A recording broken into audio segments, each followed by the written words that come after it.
Plate કરી છે Platina comfort ને મોડિફિકેશન જે તમે જોઈ શકો છો આપણી પાસે ગાડી આવી હતી એકદમ જૂની અને ભંગાર હાલતમાં આવી હતી. જોઈ શકો છો તમે આ ગાડીની કન્ડિશન કઈ રીતે ગાડી છે કઈ હાલતમાં છે અને એકદમ જૂની ને ભંગાર હાલતમાં આપણી પાસે આવી હતી અને આપણે એને એકદમ ન્યૂ મોડિફિકેશન લુક કર્યું છે. જે તમે ઓલ્ડ કન્ડિશન જોઈ હવે એની ન્યૂ કન્ડિશન જોઈ લો કે કઈ હાલતમાંથી આપણી પાસે આપણે એને મોડિફિકેશન કર્યું છે.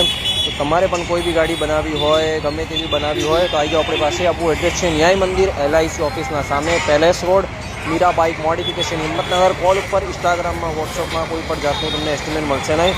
તમારે કોઈ બી ગાડી બનાવવી હોય કે એનું એસ્ટિમેટ લેવું હોય તો ગાડી લઈને શોપ પર આવવું પડે કેમ કે ગાડી પહેલાં જોવી પડે જોયા પછી શોપ પર ગાડીનો ખર્ચો એસ્ટિમેટ ખબર પડે. આપણું એડ્રેસ છે ન્યાય મંદિર LIC ઓફિસના સામે palace road Meera bike modification Himmatnagar. આ ગાડી આપણે કમ્પ્લીટ મોડિફિકેશન કરી છે. આ હતી પ્લેટિના કમ્ફર્ટ. હવે પ્લેટિના કમ્ફર્ટને આપણે ન્યૂ લુક આપેલું છે.